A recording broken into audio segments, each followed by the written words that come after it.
Alright, hello guys, Happy New Year! So this is John P, your Mr. Wise Investor. Ang always katiskar trader mo ever seen sa mga taong busy. I'm here to update you with our performance sa Izanagi community. Ano yung mga accounts na meron tayo. And at the same time, ano yung performance na noong 2024. Kumita ba siya? Malaki ba yung risk niya? Nasunog ba tayo? Yan ang mga tanong na sasagutin natin in this video. Alright, so let's get to it. First and foremost, ito again guys, Happy New Year. Ang goal ko sa presentation to is ipakita sa inyo yung mga Izanagi products natin from automated to manual trading, from low risk to high risk, no? Except kay Road to Ferrari ni Sir Lloyd. Itong presentation na to is all about the Izanagi na brands na at the same time na automated at manual trading. Okay, sisimulan natin din at the same time from low risk setting at until the aggressive setting din and manual trading tsaka yung mga copy trading natin like Didikila.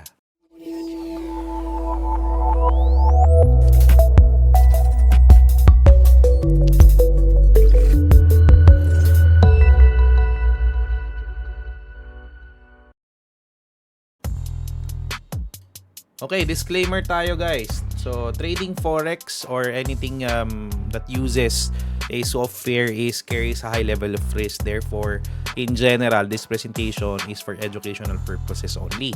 And of course, before ka pumasok sa forex, dapat alam mo ang risk tolerance mo and financial situation mo. And then you are responsible for your own trading and decisions in this action. Okay, diretso tayo. Mother account, Izanagi. So, this is Izanagi 2.0. Ito yung account natin na 2021 tapos 2024. So, if you notice, start niya ng 2021. Ito tayo. Naisip ko yung screen para makita nyo yung whole picture. Ayan. Dito tayo dyan. Yan. 2021. And then, 2024. Alright. So, tingnan natin 2024. It's relatively... Kasi 2023 we end up around 35%, no? But this year with the aggressive setting natin na 3.5 ang balance or deposit nung 2024 ng January, end up siya ng maliit lang na drawdown, less than 10% na drawdown ang maximum, and earning at least 1.27%. So it end up 16.69%. Relatively, this is XM, no? Of course, alam naman natin there are pairs in XM na mataas yung spread, but at the same time meron din tayong do prime nung April and May. Doon nag-iba yung scenario, mas malaki sa do prime accounts yung mga automated. Napansin natin, may significant talaga. Pero if with XM, of course, it end up from January 2024 to December 2024 16%. And take note that this is 100% fully automated. So, ibig sabihin, naglagay ka ng $3,500 sa aggressive setting na 3.5 at 0.01 lot size starting. And then, it's intended really for low risk. At the end of the year, kumita ka ng 585 nang wala kang ginawa. Wala kang ginawa totally.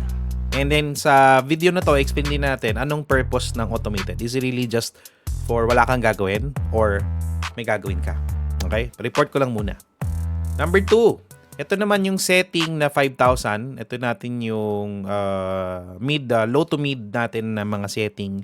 If you deposit ay $5,000. Okay? So, if you notice, the drawdown is actually super low. Around 5% lang this year ang drawdown niyan. Ibig sabihin talagang at peace ka na yung 5,000 mo, pinakamalaking ibinagsak lang niyan most likely around less than $1,000. Maliit lang talaga. Pinakamalaking drawdown niya. Okay? And then makikita natin din dito around the mga May yon, May or June. Ito na area na yan. Okay? So, wala kang ginawa. At the end of the year, you have 11%. So, you are actually much higher percentage in gains sa stock market on an average of 8%. Tapos, less yung drawdown mo using Izanagi. Yan. And then, this is also same January to December 2024. So, ito again yung low to mid risk natin na setting. 5,000 per 0.01. Yung kanina pinakita natin is 3.5. Okay? So, moving forward tayo, Izanagi 2.0 micro. So, ito yung mga accounts na less than 5,000 below. Na nire-recommend natin, they're using a micro. In this particular setting, XM pa din yung broker. We also see a difference na mas higher ng konti, say do prime over XM pagdating sa naka-VPS na Izanagi, no? But nevertheless, we're just here to report that the accounts na nag-fully automate, okay, has a 8% this year. Last year, it generate around 15% yata. 15% last year. If I'm not mistaken, or 15 to 20% ang micro accounts. Okay? So, it gave like mga talagang investor lang around $40 this year. Okay? So, kaya during nung time ng mga around May, since na ma-forecast talaga namin na ang mga micro accounts is less traded dahil nga sobrang daming economic news. Okay, we opt to offer the copy trading. Kasi alam namin, kung mag-VPS ka pa, tas 500 pesos, masakit talaga yon. So, kaya ginawa nating copy trading na lang. So, yung talagang gusto lang maglagay ng pera na ayaw talagang matuto. May mga ganun kasi talagang tao di ba? Yung talagang ayaw mag-aral talaga. So, syempre, kung mag-VPS ka talaga dito, lugi ka. Lugi ka talaga, no? In full transparency. Pero, yung account mo naman has very low risk as well. Kaya we provide an option na they opt to use the copy trading na lang under Do Prime, no? And this year, actually, no December, ni-launch din namin copy trading on XM si Izanagi. Ayan, yung isang good news dyan. So, again, this is fully automated. Wala kang ginawa. Talagang nilagyan mo lang ng start of the year, naglagay ka lang ng $500, and then, yun na. Okay? Low risk kasi talaga. Kaya pansin nyo, the drawdown is really very, very low at what? 5%. Okay? And then, we also launched a new brand wherein naka-focus lang siya on odd-cad. Same diskarte kay Izanagi, no? Pero focus on one pair. Okay? If you notice dito, this is mid to high na risk. And hindi naman masyado malayo yung yung drawdown niya. It's relatively 9% drawdown and 10% gain, no? Ang intention kasi ni OddCAD is you can really manual trade as early as level 3, level 4, no? On this particular case. Pero yung mga fully automate pa din, they opt to end at least 11% this year, which is relatively napakagandang returns na yan for an investment, no? Na wala kang gagawin. And the drawdown is much higher, around 10%. Yan. Okay, let's move to the next. Ayan. So, the intention of Izanagi brand is, of course, maturuan ka pa na mag-forex. Hindi ka gawing investor lang. Kasi hindi ka naman magtututo eh. Kasi ang intention niyan is turuan ka ano ba talagang ins and outs ng forex through experience. So, pag nasa loob ka ng community, tuturo sa'yo how Izanagi works, how the forex market works, how the terminologies actually, yung mga terminologies sa forex para makapag-start ka to do manual trading. Now, we introduced a technique years back, nandun pa rin sa mga onboarding videos natin sa mga nagsasubscribe to Izanagi for free, na the shadow cloning, no? Na at a certain level, sasabayan mo yung automated brand mo, yung automated Izanagi mo. So, ibig sabihin, if you are performing 15%, you have options actually based on case studies natin.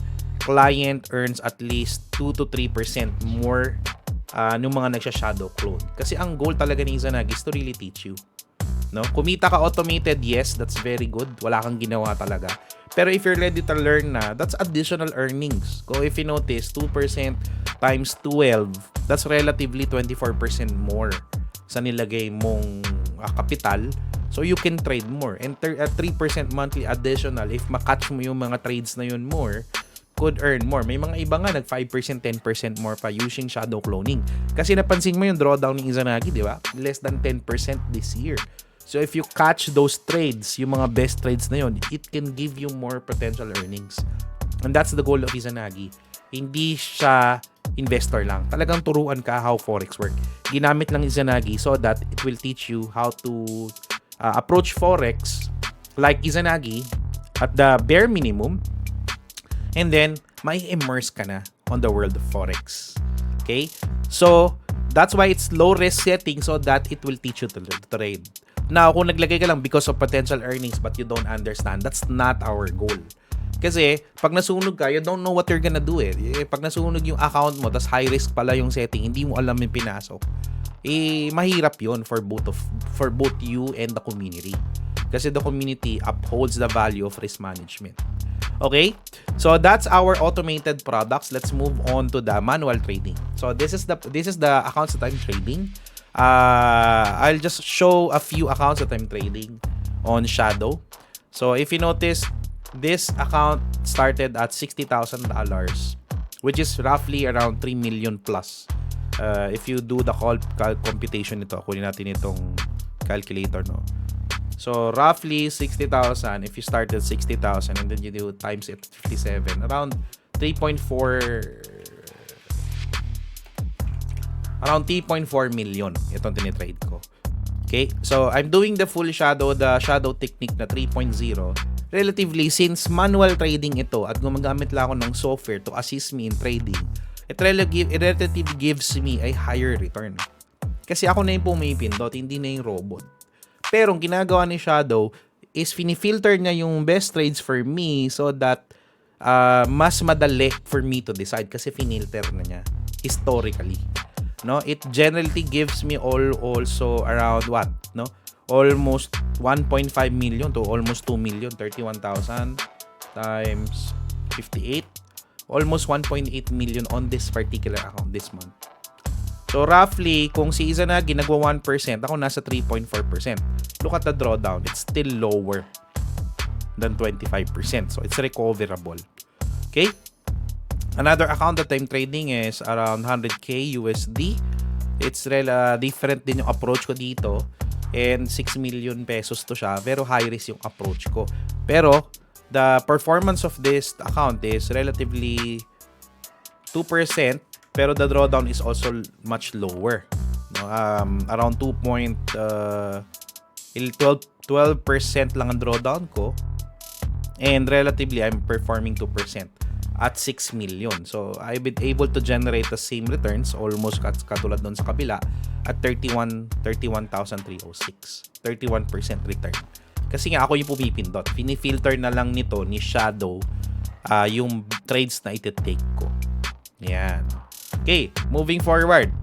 Last but not the least this is our high-risk copy trading. And ang goal natin for this one is to diversify. Meaning, kung may profits ako from Izanagi or for my Shadow and I want my money to work for me, what will I do is I diversify it somewhere else. Na itinitrade niya, hindi pair sa tinitrade ni Izanagi. Which is we actually launched this 2023 si Didi Kila, and it roughly performed 162% over since then, no? Since wala sa akin yung MyFX book account ito nasa kasama ko, I will just report you the whole performance na lang. So 162. So probably let's half it up, almost 100% to this year, but relatively the drawdown is much higher. Again, the higher the performance, you're exposing your capital on a higher risk as well. Okay, that's very clear. Again, the goal for high risk kasi na products natin, ang ina-uphold kasi talaga namin is risk management with excellence in risk management, is really for you to diversify. It's really for you ikalat yung pera mo so money can work for you. So, we approach Didi Kila in that way na hindi siya uunahin ng mga tao. Kasi we want you to understand. Kaya, meron kaming journey wherein unahin mo si Izanagi, then you go Shadow, or unahin mo si Shadow, then you go Izanagi, then you diversify to other products na meron kami. So, yan ang ating mga products with si Izanagi. And that's why I want to end my slide with the culture of Izanagi. That the foundation of Izanagi are the mission and vision of Izanagi is really based on its culture. No? Na we want to be transparent with integrity with you guys. That's why we're showing this. And of course, we want to remain as much as possible that we give pride to our humility. And not just that, we want to grow our members. Hindi lang talagang nag-automate lang. Kasi nga, hindi mo maintindihan eh. Pag hindi mo naintindihan, you will not have that confidence to approach it properly. Makatingin ka lang sa profit. No? And that's why we want to provide the best excellence experience as much as possible, and we want to uphold the best, the risk management na pinoprotektahan talaga muna namin yung kapital ng lahat na nagka-copy, lahat ng gumagamit, so that they will learn. Kasi ang goal nga namin is to teach you, no? And with that, we want to give the best benefits, the best like the culture of generosity. That's why kung hindi yan nagbe-base sa mga ito, hindi namin gagawin. Okay? For example, we have a lot of brands, we have a lot of products. But if hindi papasa sa mga culture values na meron tayo, example, it's too high risk, no? Tapos mga members natin, mga newbies, no? It's too high risk for them, hindi namin nilo-launch. So, yung isang brand. Pag alam naming talagang pwedeng ikasunog ng mga tao, or talagang super high risk, we will really advise them na this is really dangerous. Super high risk siya. So, we want to approach it, the whole community, as we grow together, remain to our culture values. Kasi kung wala dito, hindi tayo tatagal together. Alright? So, that's it for me for this video. Again, thank you so much. Let this 2025 be a fruitful for everyone, especially for our community. Especially if you're doing a shadow technique, you're doing Izanagi technique, Izanagi 2.0, dapat alam mo talaga siya, alamin mo siya by heart. Kasi tinuturo naman namin yan everyday. May mga seminars tayo every Saturday, may every Wednesday, halos araw-araw. Ikaw na lang yung kailangan mag-immerse. So with that, I'm gonna see you more sa mga events, sa mga seminar natin. Ang prayer ko sa inyo this year is your biggest breakthrough of 2025. Financial freedom at its finest. See you on the next video. Bye!